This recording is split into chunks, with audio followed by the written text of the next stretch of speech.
Alexandre Roso, PSB do Rio Grande do Sul. Deputado, eu estava lendo um material, com uma entrevista sua, em que o senhor comentava que se espantou ao chegar no Congresso Nacional ao perceber que existiam em tramitação mais projetos voltados para o bem-estar do obeso, não que não devesse haver, mas que projetos voltados à prevenção da obesidade, do sobrepeso. O que o senhor acha que o Congresso Nacional está deixando de fazer?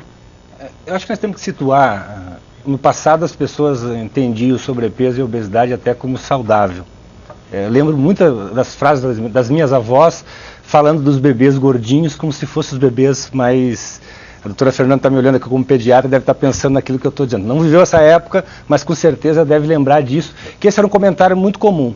Então eu acho que fica mais fácil para o Congresso, e o Paulo falando aqui a respeito de todos os inúmeros projetos que tem aqui, a preocupação que o Congresso tem isso, fica mais fácil fazer um projeto para atender essas pessoas do que necessariamente fazer um projeto que busque a prevenção da obesidade. Porque nós temos que dizer isso para as pessoas que estão aqui escutando e estão nos ouvindo e estão vendo o programa.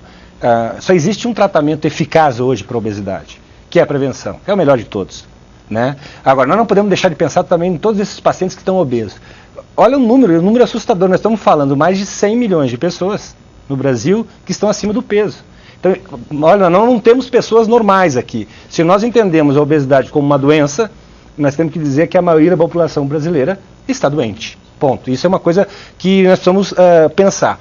Quais os projetos que eu me referia? Me referia, por exemplo, assim, ao projeto para deixar um espaço para o obeso para que ele possa sentar. Tem uma imagem agora na internet muito interessante, no metrô, acho que em São Paulo, em que tem lá 5 bancos para sentar e um banco mais largo justamente para que o obeso possa sentar. É óbvio que nós temos que nos preocupar com o obeso, claro. Mas o projeto aqui mais interessante, aquele projeto que mais me agrada no Congresso, é aquele projeto que visa debater esse assunto de maneira séria. Aqui, lembrando rapidamente, que nós não podemos esquecer que a obesidade é uma doença multifatorial. E só por isso já torna mais difícil o tratamento. Então, por isso mais que nós temos que investir na obesidade. Um dos projetos que nós fizemos aqui, tivemos o apoio de todo o Congresso, foi esse projeto para discutir a obesidade dentro das escolas, as cantinas, algo que os europeus já estão fazendo há mais tempo. Porque pense bem, hoje as nossas escolas elas estão com uma coisa um pouco diferente. Não se faz mais tanta atividade física como se fazia. Eu estou citando isso para colocar a questão do sedentarismo e a questão da atividade física como um fator importante.